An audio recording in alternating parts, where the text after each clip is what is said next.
It wasn't that long ago when the casino predators were pimping Texas Hold'em tournaments in order to get the young males of America into casino gambling. Now they're pimping something even more addictive: sports betting online. When you play with BetMGM Casino here, you can unlock a world of rewards here. Jackpots here could get you to a live show right here. And exclusive games here could get you closer to a night in Vegas here. You see, when you're treated right, every moment feels like a win. BetMGM, the casino born in Vegas. Download and play today. You bring up sports betting, and I do want to ask you about that because it's generating billions of dollars in revenue. But we are also seeing in some cases people's savings depleted. Yes. Some people going into debt.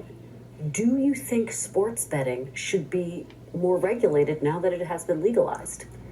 I'm not expert enough to know exactly what the legislation would look like, but perhaps there should be more regulation. We're moving toward nearly all 50 states legalizing gambling at this point. And it's inevitable if, in fact, as a group and over time, gamblers didn't lose more than they win, then no back alley crap game, no casino in Atlantic City or Vegas, no racetrack, and now BetMGM, DraftKings, whatever it is, would ever exist. In the big picture, the house always wins. And some people, especially now because it's so easy, my dad had to find a bookie who was in most cases probably connected to the mob. And surreptitiously he had to place his bets. Now you've got young guys with a phone in their hand. It's right there. And some of those people are going to become addicted to it, and it's going to ruin some lives. That's inevitable.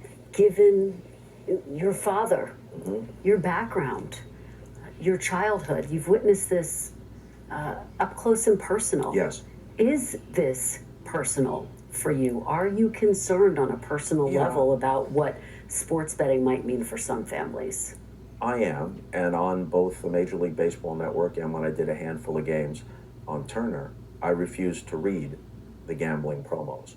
They had to have someone else read them or use a voice of God type person to read them. I just couldn't in good conscience encourage people to do something which I know for some of them it's obviously just a little recreation and it's fine, but there's an insidious aspect to it that I didn't want to be part of. Bill Miller is the president of the American Gaming Association, the gambling industry's trade organization. This is an addictive product. I don't know that it is. I think You don't think it is? No, I don't think it is. No, I think that phones are addictive. There are a very small number of people who have challenges with sports betting and or gambling. In states where sports gambling, online sports gambling has been legalized, overall credit scores have gone down and bankruptcy filings have gone up. I've seen that stuff. That is academia wrapped up in advocacy. Our members and the companies, they want to have people engage in the product. But if people engage and are too good at it, they aren't allowed to enjoy it anymore? I'm not, I don't know the specifics of what you're talking about. I've heard it, and I do believe that, it should be a fair game. So people think the hard part about sports betting is figuring out what bets to place. That's not the hard part. What's hard is being able to win without them kicking you out. Only from FanDuel, America's #1 sportsbook. Celebrity-studded commercials now saturate the ad breaks. And it's live, baby. Big names shilling for the gambling ads. 2018, you had a couple states that legalized. 2019, a couple more. 2020, many. 2021, more. 2/3 of adults can legally bet on sports in America. It's proving particularly popular among young men. Casinos have been doing the VIP thing for years. Free lobster dinners, booze, sweets, tickets to shows. The concept isn't new. I would get a text or an email. Hey, how's everything going? What can we do to get you back? So you had this VIP host How often would you two be in contact? There's hundreds of text messages back and forth every single day, offering me things. I have seen communications from VIP hosts to gamblers who have a problem. And those VIP hosts are enticing them to gamble more, not less. Without seeing exactly what you just described, I will say that that happens. And what I will also say is that where these operators are licensed and regulated, there are consequences to that. Are there? Yes. What? Fines, loss of license. Has anyone lost a license? Has anyone been fined? Not today. Yes, fined, absolutely.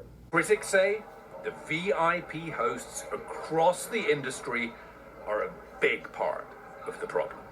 Philip Morris never did this. They didn't say, Jane hasn't smoked a cigarette in 2 months.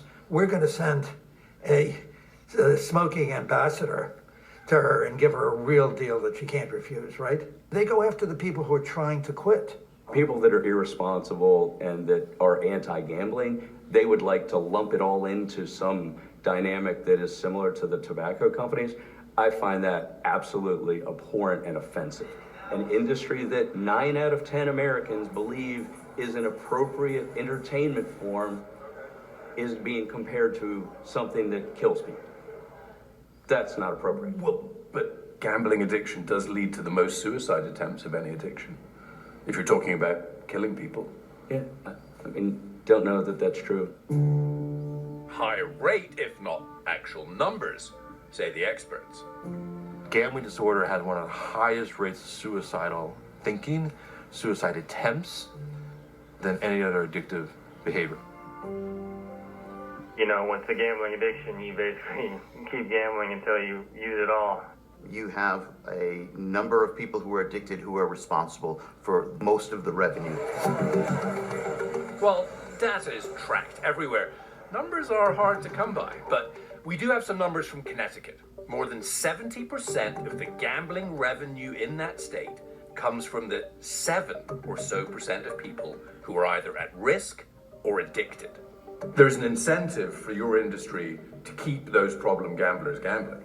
I don't agree with that. I think that the sports books have continued to make money because we have increased our markets. That dynamic of the total pie and how much the heavier player is a component to how the industry makes money, but it's only a component.